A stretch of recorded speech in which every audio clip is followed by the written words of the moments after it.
Good morning student, welcome to DM public school e class. और आज हम पढ़ेंगे अपने ग्रामर का सेकंड चैप्टर जिसका नाम है हमारा प्रोनाउन।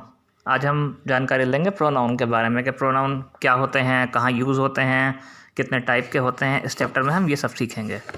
तो चलिए शुरू करते हैं आज की पढ़ाई। आप साथ साथ वीडियो को देखते जाइए, उसमें डेफिनेशन दी हुई है प्रोनाउन की, सब चीज़ें उसमें दी हुई हैं वीडियो में। जो आप इसके साथ इस वॉइस के साथ जो आप वीडियो देख रहे हैं तो आप इसमें देख सकते हैं कि प्रोनाउन क्या होता है। मैं आपको समझा देता हूँ कि प्रोनाउन क्या होता है। प्रोनाउन वो सारे शब्द होते हैं जो नाउन के स्थान पर इस्तेमाल किए जाते हैं। जैसे नाउन में हम नेम्स लेते हैं, तो मान लीजिए अगर हमें नेम्स नहीं लेने, हमें बार बार हम ये चाहते हैं कि नेम रिपीट ना हो किसी भी पर्सन का, किसी भी व्यक्ति का, यानी कि वस्तु का, व्यक्ति का या स्थान का, तो उसकी जगह हम उसको रिप्लेस कर देते हैं एक दूसरे वर्ड से, उसको हम एक दूसरे वर्ड से बदल देते हैं जिसको कि हम प्रोनाउन कहते हैं।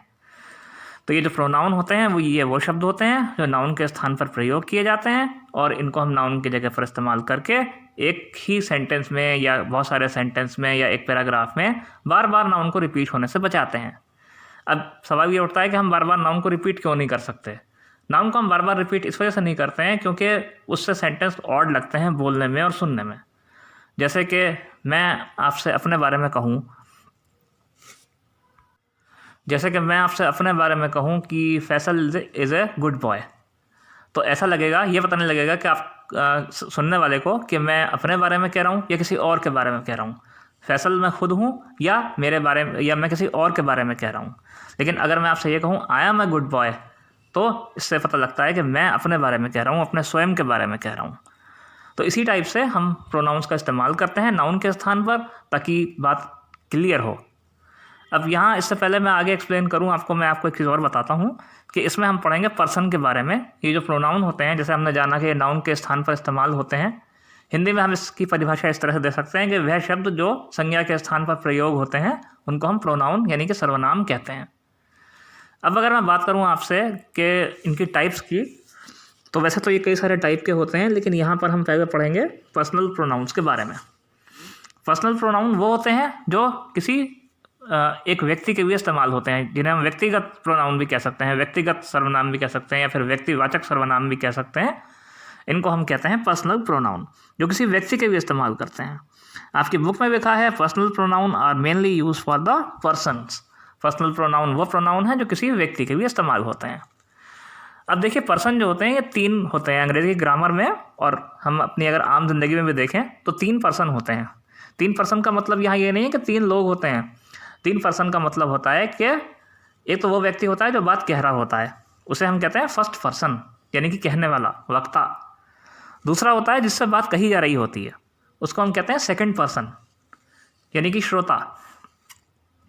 और एक होता है थर्ड पर्सन। थर्ड पर्सन कोई व्यक्ति भी हो सकता है, कोई वस्तु भी हो सकती है। मैं अभी आपको एग्जाम्पल लेकर समझाऊंगा तो आपको क्लियर हो जाएगा कि फर्स्ट पर्सन, सेकंड पर्सन और थर्ड पर्सन कौन होते हैं। थर्ड पर्सन होता है कहने वाला, सेकंड पर्सन होता है सुनने वाला, और थर्ड पर्सन वो होता है जिसके बारे में बात करी जा रही होगी। जैसे क्लास में मैं एक एग्जांपल लेता हूँ कि मान लीजिए आप अपनी क्लास में बैठे हैं, आपकी क्लास में 2 गर्ल्स हैं, एक का नाम है शीला और एक का नाम है रिंकी। तो शीला और रिंकी आपस में बात कर रही हैं। शीला रिंकी से कह रही है कि आज तुम पूछ रही है कि आज तुम खाने में क्या लाई हो।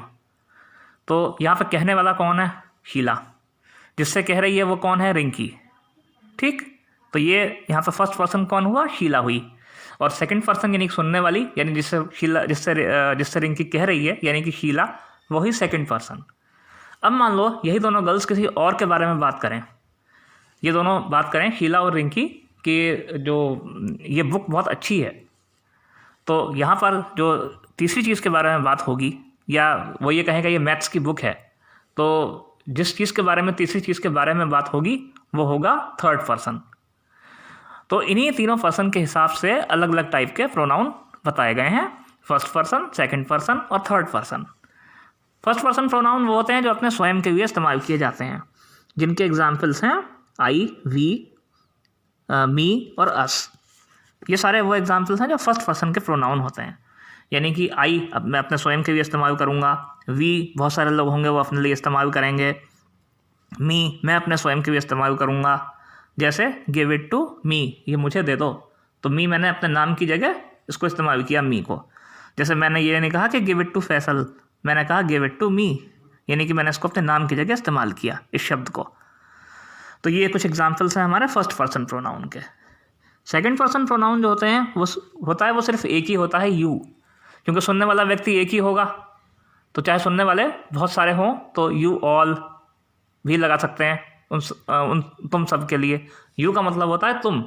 भाई कहने वाला व्यक्ति जिससे जो भी बात कहेगा वो तुम करके कहेगा, तो अंग्रेज़ी में इसके लिए सिर्फ एक ही वर्ड यूज़ होता है, यू, यानी कि तुम। जैसे अगर मैं किसी से कहूँ यू टेक दिस बुक, तो मैं किसी सामने वाले से कहूँगा ना कि तुम ये किताब ले लो, तो क्या होगा, यू टेक दिस बुक। यहाँ पे यू क्या होगा, ये सेकंड पर्सन प्रोनाउन होगा। अब आते हैं थर्ड पर्सन प्रोनाउन पर। थर्ड पर्सन प्रोनाउन में वो सारे प्रोनाउन जो किसी तीसरे व्यक्ति के लिए इस्तेमाल किए जाते हैं, यानी जिसके बारे में बात हो रही होती है थर्ड पर्सन, उसके लिए इस्तेमाल किए जाते हैं, वो सारे वर्ड आते हैं। जैसे अगर मैं किसी से कहूँ सामने वाले से कि give this book to him, यानी मैंने किसी तीसरे व्यक्ति के लिए कहा सामने वाले से कि तुम ये किताब उसको दे दो, तो यहाँ पे हिम जो है ये तीसरे थर्ड पर्सन का प्रोनाउन है। तो इसी तरह से हमने प्रोनाउन को फर्स्ट पर्सन, सेकंड पर्सन और थर्ड पर्सन में डिवाइड किया हुआ है।